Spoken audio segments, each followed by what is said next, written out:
آج وزیر اعظم کی طرف سے کچھ اکانومسٹ جو ہیں وہ بلائے گئے اور ایک اکانومسٹ پینل بنایا گیا.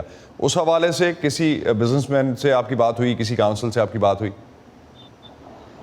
جی دیکھیے, اس حوالے سے جو معاشی ایڈوائزری کاؤنسل ہے اس کا اجلاس بلایا گیا تھا, اور اس سے پہلے بھی سابق وزیر اعظم کے دور میں بھی یہ معاشی ایڈوائزری کاؤنسل موجود تھی, لیکن ظاہر سی بات ہے کہ اس میں جو نئے ممبرز شامل ہوں گے, مفتاح اسماعیل جو کہ پہلے وزیر خزانہ بھی رہ چکے ہیں, وہ اس کو غالباً لیڈ کریں گے. ابھی اس بات کا اعلان نہیں ہوا ہے, لیکن اس حوالے سے بتایا جا رہا ہے کہ جو حکومت کی ترجیحات میں سب سے اہم بات یہی ہے کہ کس طرح اس معاشی جو صورتحال ہے, گمبھیر صورتحال ہے, اس سے کیسے نکلنا ہے. اور مفتاح اسماعیل نے اب سے کچھ دیر پہلے ہی ہم سے جو بات کی ہے میڈیا سے, ان کا یہ کہنا ہے کہ جو اس وقت جو گمبھیر صورتحال ہے اور اس میں جو قرضوں میں ڈوبی ہوئی معیشت ہے اس کو کیسے سنبھالا دینا ہے. دوسری طرف جو سبسڈیز دی جانی ہیں عوام سے, اس وقت انفلیشن بہت زیادہ ہے, پاکستان کی تاریخ کا سب سے بڑا انفلیشن ہے, اس کو کس طرح سے کنٹرول کیا جائے گا. لیٹس سی نئی معاشی ٹیم کیا لے کے آتی ہے سامنے. بہت شکریہ محمد ثاقب آپ کا ہمیں اس حوالے سے کراچی سے اپڈیٹ کرنے کا.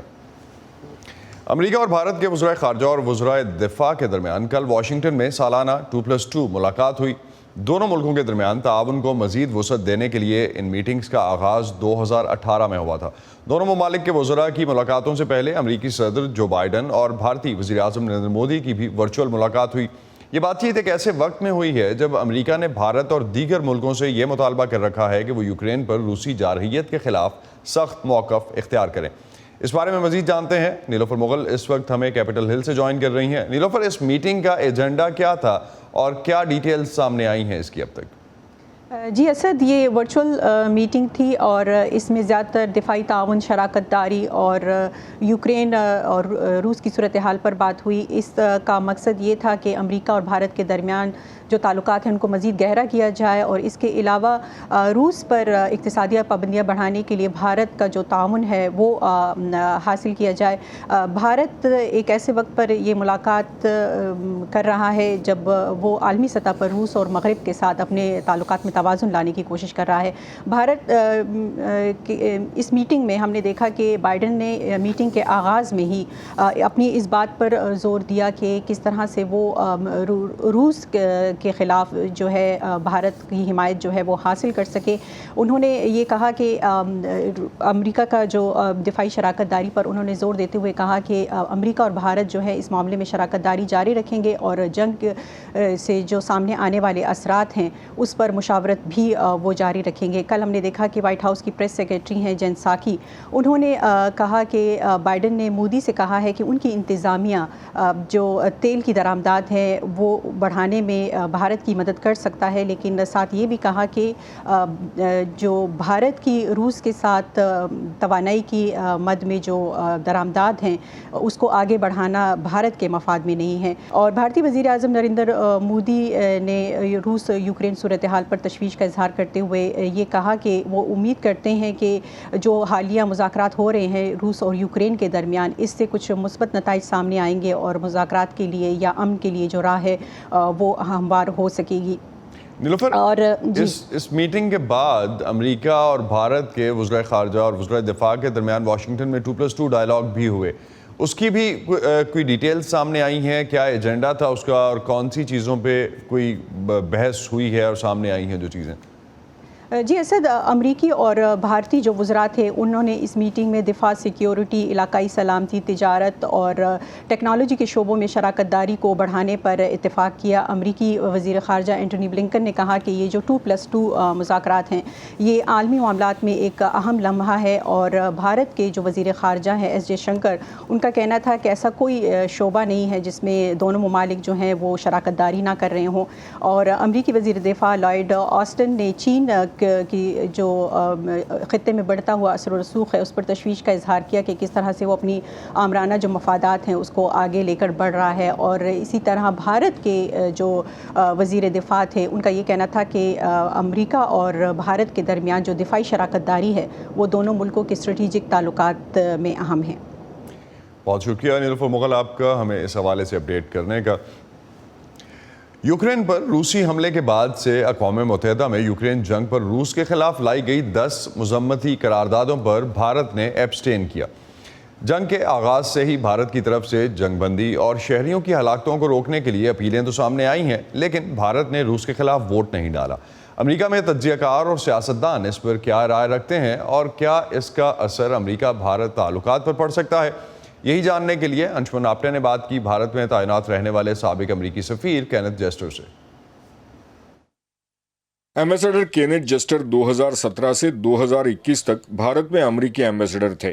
اس دوران وہ امریکی انڈو پیسیفک اسٹریٹجی تیار کرنے میں شامل تھے اور امریکہ، جاپان، آسٹریلیا اور بھارت کے درمیان 4 فریقی ڈائیلاگ یعنی کوواڈ کے لانچ میں بھی ان کا حصہ تھا۔ ایمبیسڈر جسٹر کہتے ہیں کہ امریکہ کو امید ہے کہ بھارت یوکرین پر روسی حملوں کے معاملے میں اپنے غیر جانبدار رہنے کے موقف میں تبدیلی لائے گا۔ یقیناً امریکہ کو امید ہوگی کہ بھارت یوکرین میں ہونے والی کارروائیوں کی مذمت کرے گا، لیکن یہ فیصلہ آخرکار بھارت کو خود ہی کرنا ہوگا۔ تاہم امریکہ اور بھارت کا تعلق بہت مضبوط ہے۔ ایمبیسڈر جسٹر کو امید ہے کہ بھارت کو وقت کے ساتھ یہ احساس ہوگا کہ اسے روسی ہتھیاروں پر اپنا انحصار کم کرنا چاہیے۔ ہمیں توقع ہے کہ روسی اسلحے کی کارکردگی دیکھ کر بھارتیوں کو خود احساس ہو جائے گا اور وہ سمجھیں گے کہ روس سیاسی اور معاشی اعتبار سے تنہا ہوتا جا رہا ہے، اس کی معیشت تباہ ہونے والی ہے۔ یہ دیکھ کر بھارتی اس نتیجے پر پہنچیں گے کہ اس صورتحال کے پیش نظر روس سے ہتھیار خریدنا زیادہ مشکل ہوتا جائے گا اور روس پر پابندیوں کے باعث مشکلات اور بڑھیں گی۔ تو مجھے توقع ہے کہ وقت کے ساتھ ہندوستان ہتھیاروں کے حصول کے لیے صرف روس پر انحصار نہیں کرے گا۔ ایمبیسڈر کینتھ جسٹر کہتے ہیں کہ امریکہ بھارت کی توانائی کی ضروریات کو سمجھتا ہے اور یہ بھی کہ بھارت روس سے جو آئل اور گیس خریدتا ہے وہ یورپی ملکوں کے مقابلے میں کافی کم ہے۔ امید ہے کہ اس میں کوئی نمایاں اضافہ نہیں ہوگا۔ ہم چاہیں گے کہ سبھی ملک روس سے تیل اور گیس خریدنا کم کر دیں اور یہ 0 تک پہنچ جائے۔ مجھے تشویش ہے کہ یوکرین میں پوٹن انتہائی ہولناک اور گھناونے ظلم و ستم کے مرتکب ہو رہے ہیں اور میں نہیں چاہوں گا کہ اب سے 30 یا 60 دن بعد ہم سب پچھلے سوال دیکھتے ہوئے کہیں کہ ہم مزید کیا کر سکتے تھے، اور ان میں سے ایک چیز روس سے تیل کی خریداری ہوگی۔ بائیڈن انتظامیہ کے اکنامک ایڈوائزر برائن ڈیز اور deputy national security adviser for international economics Daleep Singh نے ایسے بیان دیے تھے کہ اگر روس کے ساتھ بھارت کے معاشی تعلقات میں اور گہرائی آتی ہے تو بھارت کو ان کا انجام بھگتنا پڑے گا۔ میں نہیں سمجھتا کہ عمومی طور پر سفارتکاری عوامی سطح پر کی جانی چاہیے۔ ایسے مسائل پر بات چیت نجی طور پر ہونی چاہیے۔ مجھے نہیں لگتا کہ مستقبل میں بھارت روس کے ساتھ تعلقات بڑھانے کی کوشش کرے گا۔ میں سمجھتا ہوں کہ آخر میں امریکہ بھارت کا لازمی پارٹنر ہے اور روس اس کا مطلوبہ پارٹنر ہے۔ ایمبیسڈر کینتھ جسٹر کہتے ہیں کہ امریکہ یہ ضرور چاہے گا کہ یوکرین پر روسی حملوں کے چلتے بھارت روس کے ساتھ اقتصادی امور اور ڈیفنس ریلیشنز میں کمی لائے، لیکن وہ یہ بھی کہتے ہیں کہ اس معاملے پر دونوں ملک ایک دوسرے کی حساسیت کو سمجھتے ہوئے کام کریں گے اور اس کا اثر U S India strategic partnership کے مستقبل پر نہیں ہوگا۔ Anshuman Apte, Voice of America, New York. تازہ ترین خبریں، اہم واقعات، آڈیو ویڈیو رپورٹس اور تجزیے دیکھیں، سنیں اور پڑھیں VOA اردو کی اسمارٹ فون ایپ پر۔ خبریں اب ہر وقت آپ کی مٹھی میں۔ بٹ کوائن ایک بالکل ایسی ہی کرنسی جیسے ڈالر، درہم، ریال یا روپیہ۔ فرق صرف اتنا ہے کہ یہ کرنسی کسی ملک سے منسلک نہیں ہے اور صرف انٹرنیٹ کی ورچوئل دنیا میں موجود ہے۔ اسے پیدا کرنے کے لیے انتہائی طاقتور کمپیوٹرز درکار ہوتے ہیں اور بہت زیادہ بجلی بھی استعمال ہوتی ہے۔ امریکہ جیسے ملک میں بھی اس کرنسی کی مائننگ یا پیداوار سے لوڈ شیڈنگ تک کی نوبت آ سکتی ہے۔ وائس آف امریکہ نے جاننے کی کوشش کی کہ توانائی کے بہتر استعمال اور بٹ کوائن مائننگ کے لیے کیا آلٹرنیٹیوز تلاش کیے جا رہے ہیں۔ بلاک فیوژن ایک ایسی بلاک چین انفراسٹرکچر کمپنی ہے جو دوبارہ قابل استعمال ہونے والی توانائی استعمال کرتی ہے۔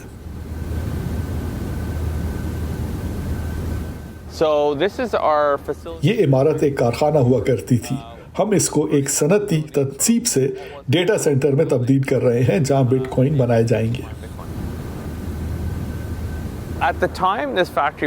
ایک وقت یہاں لوہے کا اسکریپ اکٹھا کیا جاتا تھا۔ اس سے پہلے در حقیقت یہ بجلی پیدا کرنے کا پلانٹ تھا جس میں کوئلے اور زمین سے نکالے جانے والے ایندھن سے توانائی پیدا کی جاتی تھی جو صاف نہیں تھی۔